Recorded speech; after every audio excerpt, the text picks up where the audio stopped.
Hello everyone and welcome to another movie review on one of my favorite movies of all time ever since I was a child, and that is, wait for it, Gojira, aka Godzilla. That was made in 1954 and it was directed by Ishiro Honda and produced by Tomoyuki Tanaka. We can turn that down. And it was released on November 3rd, 1954. The movie, when it first released, made 183 million yen, and in today's US dollars, that would be $1,682,685, which was, back then in the 50s, kind of okay, but this film was not as big as it ended up being today. It was an expensive film by that, a little bit expensive than how it was released. It was produced by Toho Studios in Tokyo, Japan, and it is obviously a Japanese film.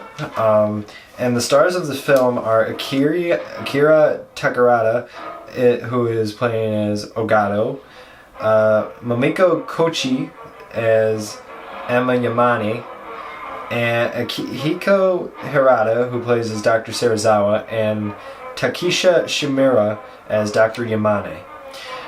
So the plot and story of Godzilla mainly is about a giant monster awoken from nuclear tests and explosions in the South Pacific, and a fishing boat under the name of the Lucky Dragon goes into this glowing, what looks like a glowing white light, and then we find out hear this roar, as you heard earlier on there, a roar that sounds like a monster type dinosaur roar.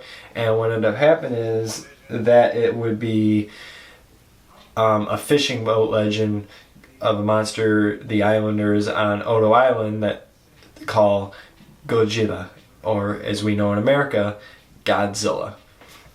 And so the characters, Dr. Yamane Ogata and not Dr. Serizawa, but Yamane Ogata, a engaged couple, and Dr. Yamane go on this Odo Island to find out what this creature is. And as they're exploring this island, they suspect lots and lots of radioactive activity going on throughout this island, and they find an extinct trilobite, and they find a lot of radioactivity from that.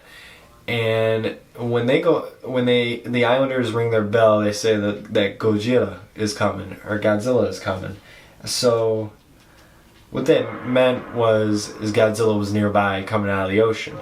So then what happens is everyone runs to the top of the hills, and what they end up seeing is this dinosaur-like creature, which is Godzilla. And as this happens, Godzilla just is up there for a brief moment, then goes away, and then as night falls, Godzilla again attacks the island during nightfall, during a storm, and destroys huts, buildings, and the islanders' homes. And the Dr. Yamane and everyone gets to see this monster just walk by and wreak havoc. And then as Dr. Yamane goes back to Japan and talks to Tokyo about his recent discovery on the monster, he says that there could be a chance that Godzilla could come to the mainland, which is kind of frightening Tokyo. So as they get all the people in the shelter and everything, when the next night, nightfall comes, Godzilla emerges from the depths of the ocean and comes to Tokyo, Japan, through, as we know, the famous scene of him going through the high tension wires, quote, Blue Oyster Cult, and he gets electrocuted, but electricity, 3,000 volts of electricity does not stop this monster. So he destroys the towers and also breathes a radioactive fire on them, which melts the steel and the electric wires, and then Godzilla is free to roam through and causes terror through Tokyo, a small town in Tokyo. And we know the famous, he lifts up a a train. I'm thinking Blue Oyster Cult, I'm sorry, thought bus. He picks up a train and lifts it in his mouth though it's like a little toy, and just shakes it, and then drops it to the ground and kills millions of people. And then later on in the night, Godzilla then goes to the actual main Tokyo city, the actual Tokyo, Japan, and he wreaks havoc on the city, which he also destroys many iconic buildings. Like there's a theater, there's a clock tower, which was a theater back then. And funny trivia fact, people thought when they were watching the movie that their building was they thought their building was being attacked by Godzilla as they were watching the movie. So people stormed out of the theater and realized, oh no, it's not happening. So it's a little interesting trivia hint there. He destroys the skyscraper Tokyo Tower, which was the largest skyscraper then. And then Godzilla wreaks havoc all through, like half of Tokyo is like in a smoldering fire, and tanks could not stop him. Military men could not stop him. Jets, towards when he's going back into the Tokyo harbor, jets fly by Godzilla and fire at him, and fire at him, and it doesn't take any effect, but it kind of like scares him away to go back into the ocean. So then as Godzilla goes back in the ocean, people are fearing like there could be another attack. He could attack another city. He could attack Tokyo again, this and that. And what happens is then they go in the middle of the ocean and find where Godzilla's sleeping by very, very high radioactivity. So what they do is they put two divers, Dr. Sarazada and Ogata, to destroy Godzilla. Now, when this was all going on, Sarazawa was designing what's called an oxygen destroyer, which would destroy the oxygen of many living things in its radius. So he tested on fish, and what happened was the fish automatically, once the oxygen was gone, they died instantly. So with this weapon, Ogata sneaks into Dr. Sarazawa's lab and takes the oxygen destroyer, which then Sarazawa forbids it to happen because he's afraid that it could fall into the wrong hands. It could be used for evil and not for good. But Ogata is trying to convince Dr. Sarazawa that if we use this on Godzilla, this could save the entire, who knows what, the entire world, the entire whole island of Japan. So, as Dr. Sarazawa agrees to do this, he throws his formula and all the work he's done for the oxygen destroyer into a fire so no one knows the secrets or knows how to make this. So then, later on, when we get to the ship and they find Godzilla, Ogata and Dr. Sarazawa go and find Godzilla. They release the oxygen destroyer, and they both... Well, Ogata goes up to shore, but Sarazawa stays down there because he wants to die with his invention, so no one knows about his secret. And as this happens, he dies along with Godzilla, gets killed by this oxygen destroyer, and the movie ends. So the theme of Godzilla really is, unlike these sequels and everything else we've been used to and watching, Godzilla was more in this time more like the theme was like more of a warning, sort of say, of nuclear power, a nuclear holocaust, nuclear war, and just nuclear testing, especially in the Bahama Islands. I forgot the name of it. Bikini Alto is the name of the actual bomb site that is famous for the Godzilla series. And so this is kind of like a warning about this is what happens with nuclear power. This is what happens, you'll wake up certain creatures and they'll destroy mankind and be a warning to what mankind has done to our ocean, our wildlife. And Godzilla is like a warning to that. And at this time too, in 1954, was the Korean conflict was ending. America was testing a whole bunch of atomic bombs, hydrogen bombs, as well as the Soviet Union was just starting up doing the same, doing hydrogen bomb testing. And they were doing it so close to Japan that many fish were being radioactive and were unable to be eaten. Some Japanese fishers would get caught in the radioactive cloud, and then they would be tested for nuclear radiation and all this. And Godzilla, as he roars, is like a foreshadow of what could happen if we continue these bombings. So the movie was kind of like a warning to not only Japan, but probably to others, like the United States especially, and probably the Soviet Union, like, quit testing these bombs, because you never know what's going to wake and what it could make. A 50-foot dinosaur. And the Godzilla himself, the creature, was actually not, as we think, not stop motion, but he is an actor in a suit. And the actor was Haruo Nakajima, who does suit animation of Godzilla from this film on to, I believe, Godzilla versus Ghidorah, I think, and then later they have someone else after that. And then Haruo Nakajima, the creature was designed, the costume was designed a little bit more taller and bigger than the actor himself. So, or no, it was tight, excuse me. And it was coming to the point where Haruo Nakajima was like sweating. He passed out a few times on set too in that costume, because it would get tremendously hot in that costume, especially with all the studio lights and everything, and the fire and the special effects and all that. And how they designed Godzilla was really, they wanted a dinosaur, obviously. So what they did is they thought of a mushroom head, which really wouldn't make sense, which kind of would foreshadow, the atomic cloud from, the bombings of Nagasaki and Hiroshima. But then they decided to make him more dinosaur-like. So what Godzilla mainly is a cross between actually 3 dinosaurs, as I found out. His body just in general resembles that of a Tyrannosaurus Rex. His arms and his stance, I did not know this until now, his stance is more like an iguanodon, which is a herbivore lizard dinosaur that lived in the Cretaceous period and is kind of hunchy a little bit. So probably like either iguanodon or duck-billed dinosaurs, like Corythosaurus, Parasaurolophus, and so forth.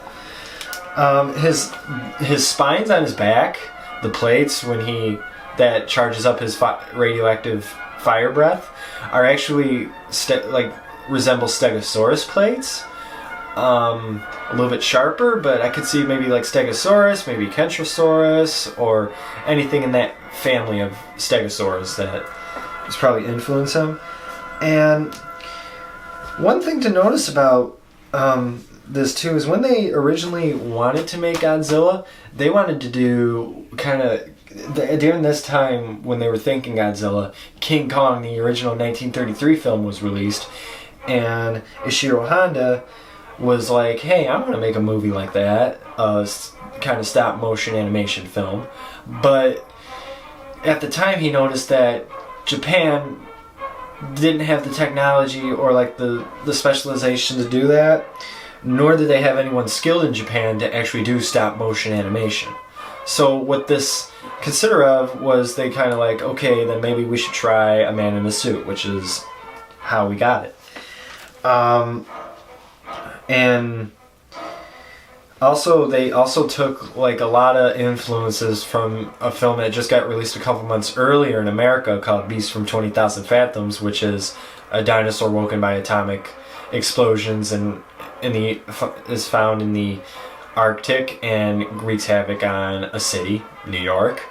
And so they kind of mimicked that idea and just brought it to a Japanese perspective, Japanese film, but a little bit more touchy feeling about personal emotions compared to Beast from 20,000 Fathoms. This one had more emotion to Japan because they were just healing from the atomic bombs of Hiroshima and Nagasaki, and the civilians were just trying to recover from the World War II wounds that they still have engraved.